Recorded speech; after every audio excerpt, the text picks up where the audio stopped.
جی السلام علیکم ورحمۃ اللہ وبرکاتہ۔ آپ نے پنجابی کا ایک لفظ سنا ہوگا، بلکہ استعمال کیا ہوگا، بلکہ بہت دفعہ بولا ہوگا، مخول۔ مخول کرنا مطلب مذاق کرنا، مطلب مزاحیہ پروگرام، مطلب مخولیہ پروگرام، مطلب جوکیلا پروگرام۔ بھلا یہ لفظ مجھے کیوں یاد آ رہا ہے؟ یقین کریں، میں سچی بات کر رہا ہوں، دل سے بات کر رہا ہوں کہ جب بھی میں اپنے 78 سالہ پاکستان کو دیکھتا ہوں تو مجھے قدم قدم پر ہمارا طبقہ اشرافیہ، ہمارے حکمران، ہمارے لیڈرشپ، یہ پاکستان سے مخول کرتے نظر آتے ہیں۔ ایک جوکیلا پروگرام جاری ہے، مزاحیہ پروگرام جاری ہے، اور یہ مزاحیہ فلمیں ہیں کہ رک ہی نہیں رہی۔ اور اسی مزاح میں ساڈا ملک ٹوٹ گیا۔ اسی مزاح میں 25 کروڑ لوگ جانوراں دی طرح زندگی گزارن تے مجبور نے۔ لیکن مخولیہ پروگرام جاری ہے، مزاحیہ پروگرام جاری ہے، جوکیلا پروگرام جاری ہے، اور ابھی بھی جاری ہے۔ آپ پوچھ رہے ہوں گے، سوچ رہے ہوں گے کیسے جاری ہے؟ یہ 27ویں آئینی ترمیم دیکھ لیں، سب کچھ طے ہے، جو ہونا ہے وہ طے ہو چکا ہے۔ ایک طرح سے اگر میں یہ کہوں تو غلط نہیں ہوگا کہ 27ویں آئینی ترمیم منظور ہو چکی ہے ایک طرح سے، لیکن پیپلز پارٹی اور مسلم لیگ نون کا مخولیہ پروگرام جاری ہے۔ اور دوسری طرف خیبر پختونخوا کا چیف ایگزیکٹو، وزیر اعلیٰ، 4.5 کروڑ لوگوں کا وزیر اعلیٰ، 2/3 اکثریت والا وزیر اعلیٰ، 4 مرتبہ ڈیالہ جیل آ چکا ہے، اور عمران خان سے اس کی ملاقات نہیں ہو پائی ہے نا مخولیہ پروگرام۔ ان دونوں مخولیے پروگراموں پر آج بات کرنی ہے اور بتانا ہے کہ مخول کیسے کیسے اور کس کس سطح پر ہوتے ہیں۔ لیکن ان مخولوں سے پہلے، بلکہ ان دونوں مزاحیہ پروگراموں سے پہلے یہ بتاتا چلوں کہ ہمارے دوست خلیل الرحمان قمر صاحب کو نامعلوم شخص نے کالز کیے، ٹیکسٹ میسیجز کیے، اور کہا کہ آمنہ عروج کے ساتھ جو تمہاری ایک ویڈیو ہے، نازیبا ویڈیو، وہ میں وائرل کر دوں گا، ورنہ مجھے 1.5 کروڑ روپے دو۔ جب بہت سنگین نتائج کی دھمکیاں بھی ملیں، جب ٹیکسٹ میسیجز بھی ملے، جب کالز بھی آئیں، تو خلیل الرحمان قمر صاحب پولیس کے پاس پہنچے، اور پھر پولیس نے خیر سے تحقیقات شروع کی، اور کوئی عثمان اصغر نامی شخص کو رائے بند سے گرفتار کر لیا، جو یہ کالز کر رہا تھا یا میسیجز کر رہا تھا۔ آمنہ عروج کیس آپ کو پتہ ہے، خلیل الرحمان قمر صاحب کو اغوا کیا گیا، مارا گیا، تشدد کیا گیا، بال بچے، اور پھر ان کے ساتھ کیا کچھ نہیں ہوا اس رات، اور پھر انہیں پیسے دینا پڑے۔ پھر خیر انہوں نے ہمت کی، تیسرے چوتھے دن انہوں نے رپورٹ درج کرائی، جس پر سارے لوگ پکڑے گئے۔ آمنہ عروج کو 7 سال قید کی سزا ہوئی، جسے لاہور ہائی کورٹ نے معطل کر دی، اور 5 لاکھ کے ضمانتی مچلقوں پر اس کی ضمانت دے دی۔ اب اسی کیس میں کوئی عثمان اصغر نامی بندہ تھا، جو خلیل الرحمان قمر صاحب کو کالز کر رہا تھا، میسیجز کر رہا تھا کہ 1.5 کروڑ روپے دو، ورنہ میں اس کیس سے متعلق ایک نازیبا ویڈیو وائرل کر دوں گا۔ خیر اب وہ گرفتار ہو چکا ہے۔ خلیل الرحمان قمر صاحب، میں آپ کو پہلے بھی، میرا اعتراض ہی یہی ہے، وہ کہ آپ نے کہا کہ یہ میرا حق ہے کہ میں جس کو جب چاہوں ملوں، اور چونکہ مجھے دھوپ سے الرجی ہے، میں رات کو ہی ملتا ہوں، اور ہم فنکار لوگ رات کو ہی ملتے ہیں لوگوں سے جا کر، لیکن رات کے اس پیر کسی کی کال پر اس کے گھر جانا اور پھر زندگی خطرے میں ڈال لینا، اب دوبارہ نہ کیجیے گا۔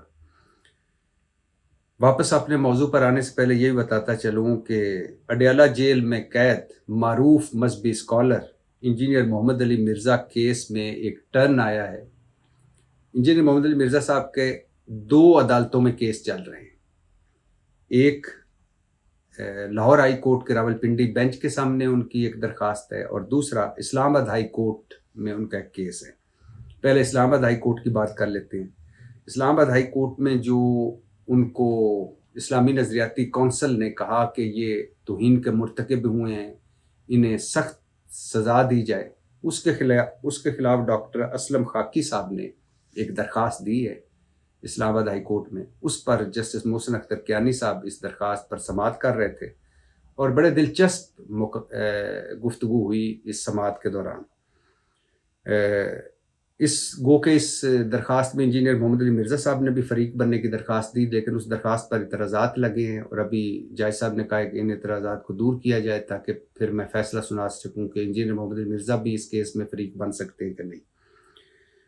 اچھا، جج صاحب نے اس میں کہا کہ یہ کارروائی اسلامی نظریاتی کونسل کی رائے کی بنیاد پر ہوئی ہے، اور اگر ایسا ہے تو اس تصور کے مطابق تو تمام توہین کے کیسز کونسل کو بھیجے جانے چاہیے.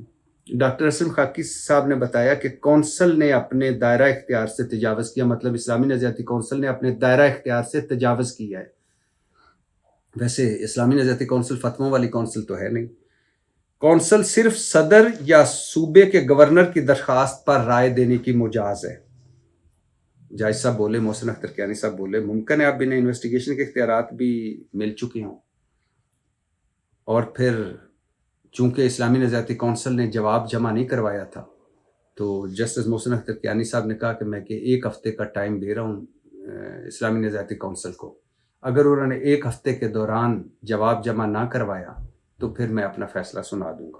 دوسرا جو انجینئر محمد علی مرزا صاحب کا کیس ہے وہ لاہور ہائی کورٹ کے راول پنڈی بینچ میں لگا ہوا ہے، جو ان کی ضمانت کا کیس ہے، اور ان کی ضمانت سیشن عدالت میں مسترد ہو گئی تھی.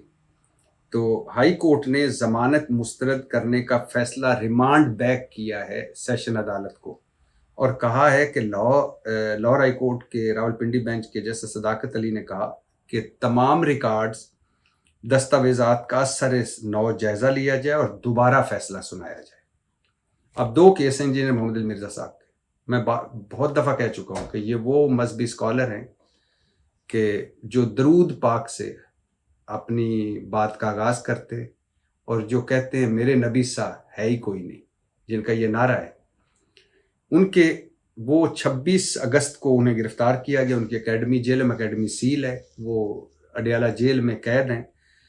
ان کے 2 کیس ہیں 2 مختلف عدالتوں میں. اسلام آباد ہائی کورٹ میں ڈاکٹر اسلم خاکی صاحب نے درخواست دی کہ اسلامی نظریاتی کونسل کسی کو توہین کا مجرم قرار دینے یا فتویٰ دینے یا اس طرح کے حکم دینے کی مجاز نہیں ہے، یہ اس نے اپنے دائرہ اختیار سے تجاوز کیا ہے. یہ کیس ہے اسلام آباد ہائی کورٹ میں.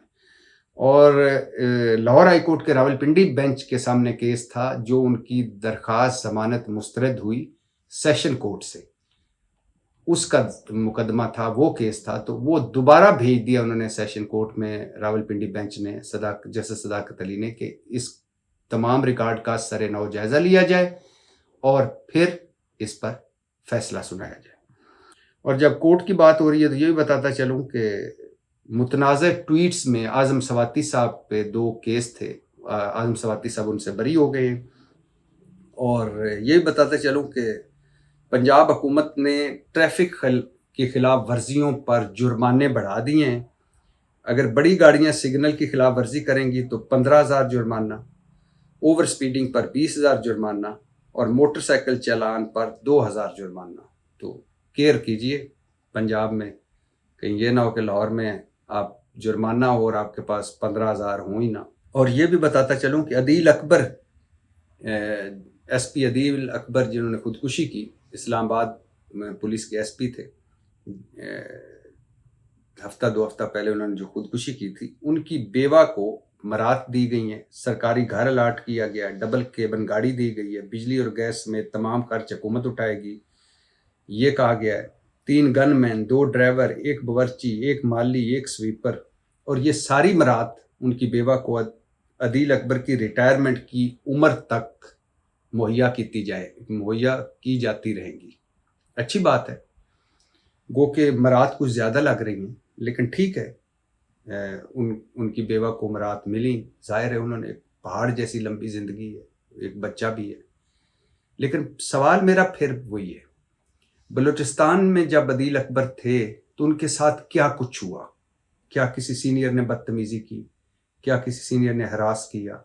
جب وہ اسلام آباد میں تھے تو ان کے ساتھ کیا کچھ ہوا؟ انہوں نے میڈیکل لیو لی تھی، ان کو میڈیکل لیو ملی. وہ بخار میں تھے، ڈینگی میں تھے، ان کی پروموشن کیوں نہیں ہوئی، ان کے خلاف انکوائری کیوں ہو رہی تھی، ان کے خلاف کون کون تھا، وہ ٹینشن ڈپریشن میں انہیں کس نے پہنچایا، اور کون کون وہ لوگ تھے جنہوں نے اس سطح پر اسے پہنچا دیا کہ ایک پڑھا لکھا آدمی جس نے دنیا کی نظر سے دیکھا جائے تو سب کچھ حاصل کر لیا تھا، اس نے خود کو گولی مار لی۔ پاکستان میں دکھ اور تکلیف کی بات یہ ہے کہ جیتے جی کوئی قریب نہیں آتا، اور مرنے کے لیے جب بندہ مر جاتا ہے تو دور دور سے بھاگ کر آتے ہیں کندھا دینے کے لیے، ثواب کمانے کے لیے۔ بس جیتے جی ثواب کمایا کرو، جیتے جی تو کوئی کسی کا حال نہیں پوچھتا، اور جب مر جائے تو وہ پھر اس کے بعد عزتیں بھی ہو جاتی ہیں، خوبیاں بھی نکل آتی ہیں، اور آنسو بھی نکل آتے ہیں، اور جب بندہ مشکل وقت میں ہو، کرائسس میں ہو، دکھ میں ہو، تکلیف میں ہو، لیکن زندہ ہو تو کوئی پرسان حال نہیں۔ عدیل اکبر خودکشی تک کیسے پہنچا، یہ وہ سوال ہے جسے حل کرنا چاہیے۔ اور دیکھیں ارد گرد پولیس میں، اسلام آباد پولیس میں بھی اور باقی پولیس کے صوبوں میں جو پولیس ہے، کہ کوئی اور عدیل اکبر تو اس سطح پر نہیں پہنچ رہا، یا کوئی اور اگلا عدیل اکبر خدا نخواستہ تو نہیں بنے گا، یا کوئی اور خودکشی تو نہیں ہوگی۔ مرنے کے بعد آپ برات دے دیں، عدیل اکبر نے کون سا واپس آنا ہے۔ تو خیر، واپس آتے ہیں اپنے موضوعات پر، اور موضوعات کا لب لباب، خلاصہ، سمری یا عنوان ہے مخولیہ پروگرام۔ 27ویں آئینی ترمیم آپ کو پتہ ہے، چرچے تو اس کے 1 سال سے تھے، اور اب تو سامنے آ چکا ہے سب کچھ، اور ابھی بہت کچھ ہے جو سامنے نہیں آیا، اور یہ جب سامنے آئے گا تو لوگ حیران اور پریشان رہ جائیں گے۔ بہت کچھ ایسا ہے جو اسی دن سامنے آئے گا جس دن یہ ترمیم منظور ہوگی۔ کئی باتیں ہیں کہ ہو سکتا ہے فائز عیسیٰ قاضی صاحب کی بھی واپسی ہو جائے، ہو سکتا ہے یہ 30 نومبر سے پہلے منظور کر لی جائے 27ویں آئینی ترمیم، کیونکہ 30 نومبر کو کسی جج صاحب نے ریٹائر ہونا ہے، اور اس سے پہلے انہیں کوئی ذمہ داری دی جانی ہے، تو ریٹائرمنٹ سے پہلے یہ ترمیم منظور ہوگی۔ ہو سکتا ہے اس میں وہ کچھ جو سامنے نظر آ رہا ہے وہ بہت تھوڑا ہو، اس سے زیادہ بڑی چیزیں ابھی سامنے نظر نہ آ رہی ہوں۔ میں سمجھتا ہوں جو اسلام آباد میں لنگر گاہ پہ، مجھے لگتا ہے کہ ترمیم منظور ہو چکی ہے، طے ہو چکا ہے جو کچھ ہونا ہے۔ ہاں، پیپلز پارٹی اور مسلم لیگ نون جو آپس میں اتحادی ہیں، جو پہلے ایک دوسرے کی جان کے دشمن تھے، بدترین سیاسی مخالف تھے، اب عمران خان کا شکریہ ادا کریں کہ اس کی وجہ سے اکٹھے ہو کر بیٹھے ہیں، آگ اور پانی، مشرق اور مغرب، بھٹو صاحب اور ضیاء صاحب کے باقیات جو ہے، تو وہ اکٹھے ہو کر بیٹھے ہیں۔ تو اب وہ پیپلز پارٹی بھاؤ تاؤ کر رہی ہے، نمبر گیم پوری ہے، پیپلز پارٹی نے مان جانا ہے، ووٹ دینا ہے، یہ طے ہے، بس یہ بھاؤ تاؤ ہے، لین دین ہے کہ یہ چیز اس طرح کر دیں تو یہ چیز اس طرح کر دیں، تو آزاد کشمیر کی حکومت دے دیں تو فلانا کر لیں تو یہ کر لیں۔ تو یہ بھاؤ تاؤ کا فارمیلٹی ہے، مخولیہ پروگرام چل رہے ہیں، اور بظاہر مخولیہ پروگرام، اس وجہ سے میں اس کو کہتا ہوں کہ بظاہر ایسا لگ رہا ہے کہ ملک و قوم کی بہتری کے لیے 27ویں آئینی ترمیم آ رہی ہے، جمہوریت اور سویلین بالادستی کی بہتری کے لیے 27ویں آئینی ترمیم آ رہی ہے۔ اور بھائی، اس ملک میں کون سی ہم نے ہماری ہوش سنبھالنے کے بعد ایسی قانون سازی دیکھی ہے جو صرف اور صرف ملک اور قوم کے لیے ہوئی ہو؟ جو اقتدار میں آتا ہے وہ اپنے مطلب کے مطابق آئین کو ڈھال لیتا ہے، قانون کو ڈھال لیتا ہے۔ تو یہ مزاحیہ پروگرام، مخولیہ پروگرام، جوکیلا پروگرام جاری ہے، اور بڑی جلد اس کا دی اینڈ ہونے والا ہے۔ دوسری طرف پی ٹی آئی ظاہر ہے اس ترمیم کی مخالفت کر رہی ہے، سہیل افریدی صاحب نے بھی اس ترمیم پر اپنے خیالات کا اظہار کیا ہے، لیکن جو مخولیہ پروگرام وہ یہ ہے کہ سہیل افریدی صاحب خیبر پختونخوا کے وزیر اعلیٰ ہیں، چیف ایگزیکٹو ہیں، 4.5 کروڑ آبادی والے خیبر پختونخوا کے وزیر اعلیٰ، 90 ووٹ لے کر وہ منتخب ہوئے ہیں، 1 ممبر باہر تھا اور 1 اسپیکر تھا، مطلب 2/3 اکثریت والے وزیر اعلیٰ ہیں۔ 4 مرتبہ وہ اڈیالہ جیل آ چکے ہیں، اور عمران خان سے ان کی ملاقات نہیں ہو پا رہی۔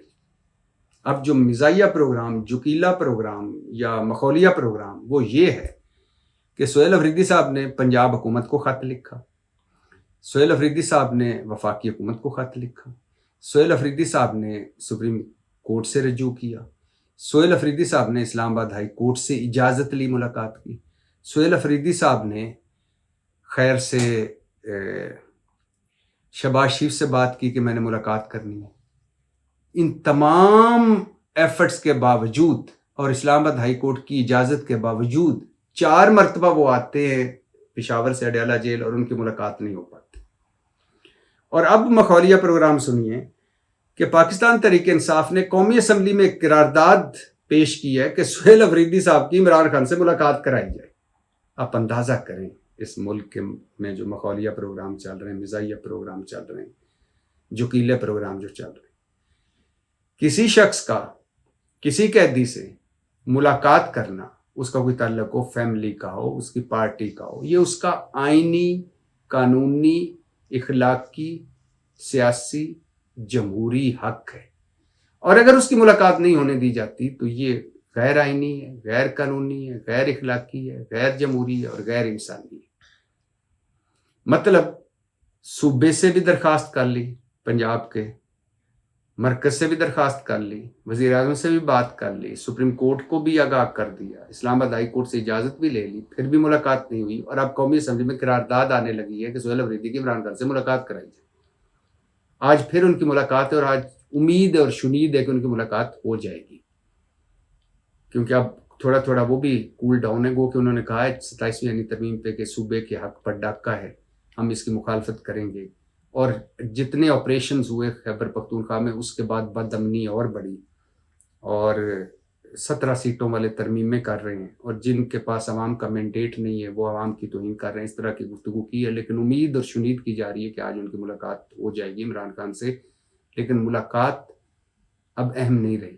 اہم یہ رہا ہے ایک صوبے کا چیف ایگزیکٹو، وزیر اعلیٰ، 4.5 کروڑ والے صوبے کا وزیر اعلیٰ عمران خان سے اڈیالہ جیل میں مل نہیں پاتا، پورے نظام کو خط لکھنے کے باوجود، درخواستیں کرنے کے باوجود، اور ہائی کورٹ سے اجازت کے باوجود. ہے نا مزاحیہ پروگرام، ہے نا مخولیہ پروگرام، ہے نا جکیلا پروگرام. پاکستان زندہ باد.